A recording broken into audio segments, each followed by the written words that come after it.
All right, let's talk about a strategy that's pretty much investing gospel, dollar cost averaging. You've heard it a million times, right? That it's the safest, smartest way for regular people to build wealth. But is that really the whole truth? Let's find out. It all kind of starts with this classic advice from the legend himself, Warren Buffett. And this gem of wisdom is almost always paired with this idea of investing a set amount automatically every single month, no matter what. And that, my friends, is dollar cost averaging, or DCA. It sounds so simple, almost foolproof. But what if I told you that this super common best practice has a hidden catch? A flaw that, the pros are very aware of, and that could actually be costing you some serious returns over time. You're going to want to stick around because we're about to peel back the curtain. Okay, so let's get right into it. First things first, we've got to be on the same page about what dollar cost averaging actually is, and more importantly, why it got so popular in the first place. So the idea, which actually goes way back to Benjamin Graham in 1934, is just brilliantly simple. You pick a number, let's say $1,000, and you invest it like clockwork on the first of every month. And you do this whether the market is soaring or crashing. The whole point is to smooth out those crazy ups and downs and stop you from trying to do the impossible, which is perfectly timing the market. Let me show you how the math really works in your favor here. So in January, your $1,000 buys you 40 shares. Easy enough. Then in February, the price shoots up, so that same $1,000 only gets you 25 shares. But then look at April. The price tanks, it drops to just $10, and suddenly that same $1,000 buys you a massive 100 shares. And that right there, that's the magic of DCA. The system literally forces you to buy fewer shares when they're expensive and way more shares when they're cheap. So in this little 5-month example, you would have walked away with a 23% return. Now, what if you just dumped all your money in at the start? You'd have made zero. Absolutely nothing. And hey, this isn't just some made-up scenario. Take a look at the decade from 2000 to 2010. You probably remember it, a super volatile time with the whole dot-com bust. Well, during that period, if you had just stuck to a DCA strategy with the S&P 500, you would have actually beaten the index itself by 20%. It's a really powerful tool when the waters get choppy. So DCA is the best, right? Case closed, we can all go home. Well, not so fast. Because now we get to the big twist, the hidden cost that you almost never hear about. Okay, this one might actually shock you. A huge study by Northwestern Mutual crunched the numbers from 1950 all the way to 2021. And what they found was that if you had a big chunk of cash to invest, putting it all in at once would have beaten a DCA strategy nearly 75% of the time over a 10-year period. I mean, how is that even possible?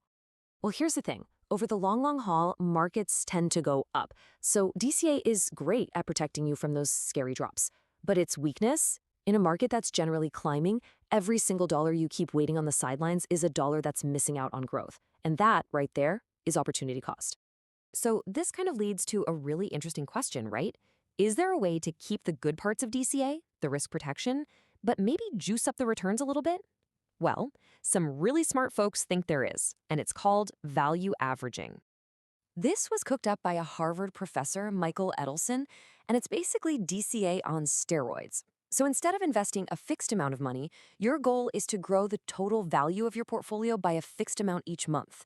What this does is it forces you to be way more aggressive about buying the dip. You invest a ton more when prices are down, and way less, or maybe even sell a little, when prices are up. And the results? They're kind of staggering.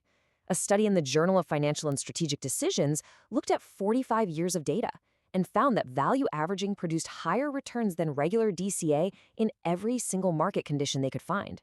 Bull markets, bear markets, it didn't matter.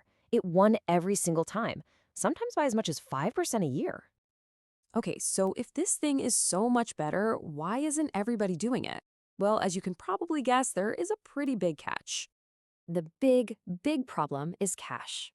Just imagine a really bad market crash where prices just keep dropping and dropping. To hit your value targets, you'd have to shovel in more and more money. We're talking huge amounts, right when everything feels the scariest. Most of us just don't have that kind of cash sitting around. You can easily, and I mean easily, run out of bullets right before the market finally turns around. So this brings us to a much more practical, kind of balanced solution. What if we could take the awesome idea behind value averaging, but, make it work for the average person? let's check out a hybrid strategy called Enhanced DCA. The logic here is so simple, but it's really powerful. You start with your normal monthly investment. Again, let's say $1,000. If the market went up last month, you just invest a little less this month, maybe $800. And if the market went down, you guessed it, you invest a little more, say $1,200. It's just a simple little rule that helps you lean into that core principle of buying low. And does this little tweak actually work?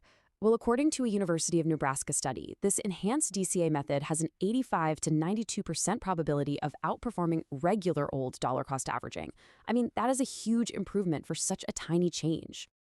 Honestly, this strategy just hits that perfect sweet spot. You get a better shot at higher returns than you do with basic DCA, but you don't have to deal with those insane cash demands of pure value averaging. It's a totally manageable and effective upgrade. Okay, so we've looked at DCA, lump sum, value averaging, and this enhanced DCA. But now, let's zoom all the way out, because the most important insight of all is the one that puts all these little tactics into perspective. Let's just stop thinking in terms of months, or even a few years. Let's think in decades. Let's think 30 years. So here's the Easter egg that was kind of hidden in all that research.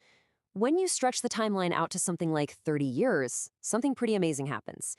The differences between all these strategies, how you first put your money in, they just start to fade away. They become almost statistically meaningless. Why is that? It's because over that much time, the growth of the money you already have invested, the raw power of compounding becomes so much more powerful than the tactics you use to put your first dollars in. The real engine of your wealth isn't how clever your entry strategy is, it's just your dogged persistence. Time in the market is what really, truly matters. So in the end, whether you choose basic DCA because it's simple or enhanced DCA for a little extra kick, the most important question isn't which one is technically the best. The real question you have to ask yourself is, which one can I actually commit to consistently for the long, long haul? Because that is the truth that will really define your financial future.